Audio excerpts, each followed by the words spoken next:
So given that this YouTube account is kind of at a crossroads, and honestly, like, there's almost 2,000 subscribers here. Thank you to everybody who supported. I'm sorry things happened the way that they did. But before I do anything, before I go anywhere, I just want to voice everything in my own words. I don't want there to be this elephant in the room with whatever I decide to do with this page's future. And girl, I do not know. But I think that just to address everything, y'all need to hear it from me and not in like a post, you know. So this is going to be stream of conscious. I apologize. I'm just going to start from the top, I guess. Me and JoJo Bizarre Adventure, JoJo's Bizarre Adventure, JoJo, whatever you want to call it, girl, pick your name. Like, I've always been kind of off and on with it. I've been into it for like a good minute. But, you know, it's not one of those series that really give you a lot to dig into. It's certainly not my like first love, locked in with for life series, which is Star Wars. Girl, I've been a Star Wars fan for longer than I haven't been, if that tells you anything. But, you know, I liked JoJo's Bizarre Adventure.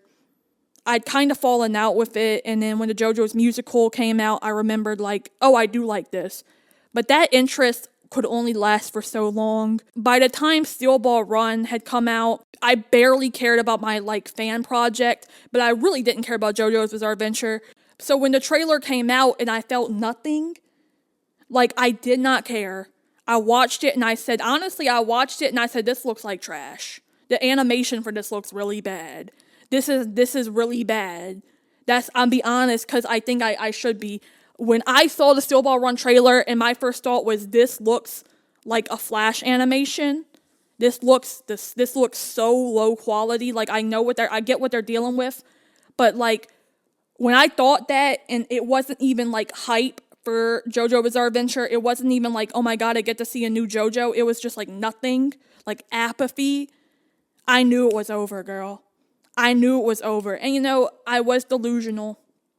And I did try to do all I could to make myself care about Junius B as a project. That's why, like, I started sporadically switching styles, is because I knew I didn't care. And I thought that maybe if I just changed it up, maybe I would care again. Because you gotta understand that I know the quality of the episodes are bad. Girl, you don't gotta tell me, I know. But I'm one person working on this in their own time.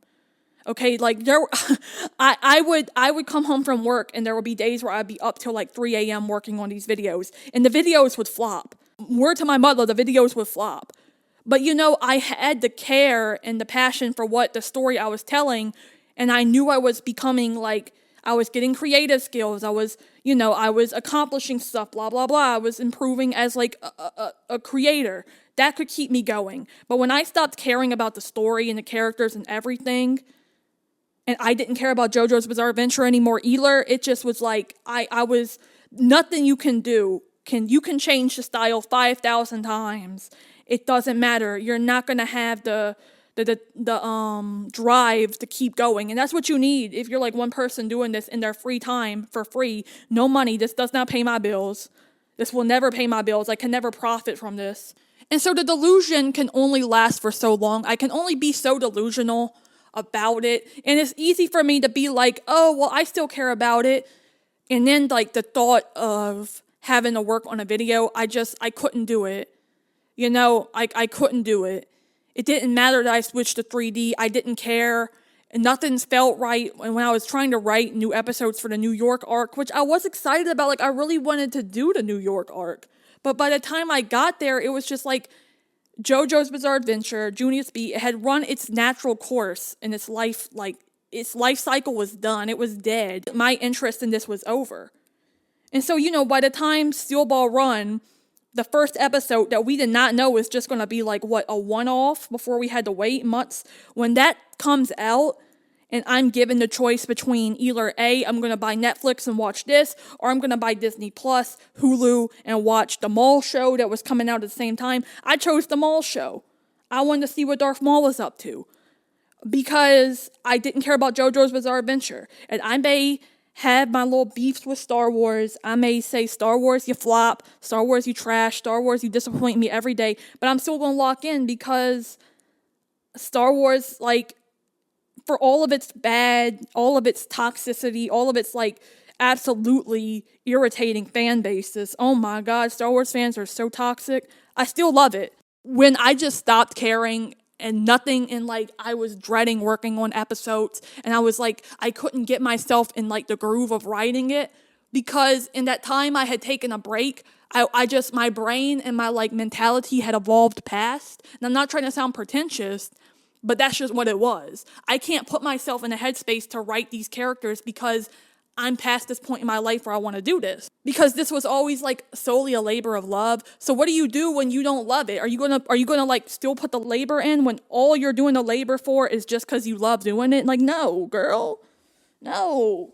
And I'll never regret any of the time I dedicated to it, because it did really go further than I thought that it would. There was not JoJo Bizarre Adventure Analog Horrors when I made this one. So, it is kind of weird seeing all these new ones spring up and kind of be like, wow, I'm the blueprint. Wow, I can't believe it worked. So, yeah, it went further than it ever should have or could have, because I know it was niche. How many people want to watch this, I was going unconventional with it. Even for analog horror, it was unconventional, like plots line-wise. You know what I'm saying? So it did really well for what it was. I'm not going to ever say it was like a failure. It was like I chose the hardest difficulty of project to do, and it took off in ways I could have never imagined. But everything's got to run its course, and this just ran its course. And it's not much deeper than that. So I guess as far as like where the series was going to end with, I'll just say I was going to kill D3. I was going to kill that. I was going to you think they were not going to live, okay? It was going to end with I'm talking about eye for eye, family drama, character was not surviving, okay? It was going to get out of hand. People were going to take the beef to levels they were never taking it with. Because, it was it's going to be kind of impersonal because, you're killing the people who are in the job to die to begin with. Nobody cares. But it was going to get to now we going after family. So I'm going to kill your family. You're going to kill my family. And then at the end, you're not going to live, because realistically, how would you even survive something like that? That's where it was going. Whatever, blah, blah, blah. He was going to die. Let me just say that. I knew that Act 2 was going to be a slog when I decided to make it road trip of beef. I knew what I was signing up for, and I made it further than I thought I would. And it did push me creatively to limits I had never been at, because I feel like every episode, I wanted to do something new, because I wasn't making no money off of it anyway, so I may as well just try to push the envelope. But yeah, I mean, girl, I don't know what I'm going to do, and I just want to thank everybody who's been here. I understand if you want to leave, I would leave if if I was wanting this one thing and then the creator's I don't want to do this anymore. All right, cool. I don't even care. If somebody feels strongly about it, you want to take the fan project, you go ahead. You can do it on your own. You don't even have to ask me. Just make sure people know it ain't my project. This is you working independently, no association with me. But there was things that I liked about it. I liked certain characters. D3 was such a different. He was so different. He's a different character than other characters that I've written. Did I become the next Kane Pixels, sis? No, girl, no. But would I trade the years that I put into Junius B to do something else? Absolutely not. I did give up things to work on Junius B. I used to do music. I had music dreams, and music dreams were flopping. So I said, may as well take my talents from other stuff I've done and just make this little analog horror. And it got me places I never would have thought. It was very fun. I still like all of the characters if they existed in their own vacuum. No JoJo, no fan series attached to them. I don't know what I'm even going to do. A part of me would love to I'm figuring it out. I have original stuff that I've been working on that's just still developing anything takes a crazy amount of time. Okay, the one thing that Junius B taught me is that creative development is a mountain. It's a never-ending mountain. It has valleys and it has plains, but it's always it's a never-ending journey that takes everything out of you. In my life, a lot has happened to me over the past 2 years. Okay, I've gone through a lot of terrible stuff in my personal life that really I'm talking about I've spent 2 or 3 years in a pressure cooker. And I just like, I don't have my energy is so low.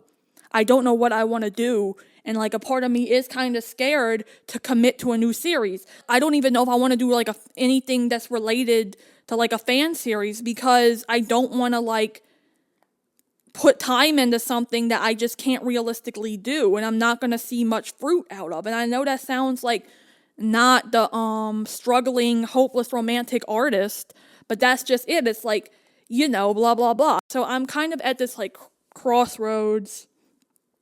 I know I've done stuff with Hell's Mouth, and I like Hell's Mouth. Hell's Mouth was fun. I really got to be in that like high fantasy, urban fantasy mindset to do it.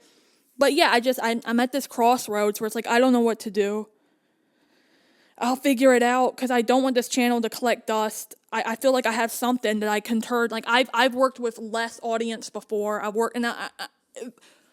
I've worked with less resources, skill, and audience before, and I just don't want to squander it. But also, it's just like, what do you do when you're really at like a crossroads, And I just want to thank everybody who's supported the channel, who's still subscribed after I said I'm not doing this no more. And I mean, I understand where people are coming from. Like, I look, you have a right to be disappointed. This is what this is the whole thing I built the foundation of my channel on. I've been in other creative fields. I know what happens when you do a 180 on your entire audience. They don't stick around. And so I'm just kind of at like a crossroads of not knowing what to do, wanting to do something, but kind of being scared to do something because I don't have a lot of energy left. And like, I think my biggest concern is like, life has been relentless for me. Life has put me through hell. I have not had peace since 2022, 2023. It has been constant. I've had a few months, maybe a few weeks of peace to just finally get myself back together. And then I'm back. Life is in hell again. And it's not my fault. It's just things are out of my control. So yeah, I mean, thanks for sticking around. I don't know what I'm going to do. I'm not a YouTuber type. I don't know if I'm going to have to change myself to become a YouTuber type. I don't know what to do. But yeah, thanks for being here on the journey. I am going to probably edit this and post it just because I want to talk and I want to have like that open dialogue. But yeah, thanks guys. I don't know.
Hello, everyone. My name is Dr. Malin J. Dumal. I graduated from Tulane University with a doctorate in social work in 2024 at 26 years old. After that, I moved to New York City to start my career in community outreach aimed towards at-risk youth, and this organization, therefore I am Youth Outreach. Some of you are returning, but I always like to share my story and why I have such a heart for this work. I was born and raised in New Orleans, Hollygrove. I'm a 98 baby. Growing up in the 2000s meant I encountered crime, poverty, drug abuse, untreated mental illness, gang activity. I was very blessed to have had a stable home life. My dad did plant work, and my mom managed a corner store, but this was still my environment. As I gotten older, I realized that they were my anchor from falling into the cycle of crime and poverty that so many of my friends did. So many blame aspects of my area's culture like gangster rap for its problems, instead of seeing it as a byproduct of a community terrorized by institutional racism, prejudice, and neglect, made by young people who wanted their voices to be heard. This is a systemic issue that negatively impacts youth everywhere and every generation. When met with youth gang violence, drug dealing, lack of engagement in academics, politicians cite bad parenting, immorality, and culture as the reasons for why. The war on drugs, mass incarceration, surveillance, over-policing. America has tried those for decades, and none of it has worked. You can lock up every gang member, kill every drug dealer and carjacker, be draconian and cruel to try and scare people away from these paths, but it'll never work, because the harmful activities that so many of our youths engage in are symptoms, not the root problem. As you work with these young people, remember to meet them where they're at. Some of them only have one parent. Some have untreated disabilities. Some only get a meal at school. Some are homeless. Some are victims of abuse and neglect. There's countless things that negatively impact kids and make them at risk for prison or death. It'll not always be easy, but please understand that you may be the only positive role model they have. You may be the only person who makes them feel they matter. Now, I want to share a story about the first person I ever dated, back when I was in high school, because, to me, it's a cautionary tale for how close some of these kids are to making one bad choice that ruins their entire future. Let me tell you about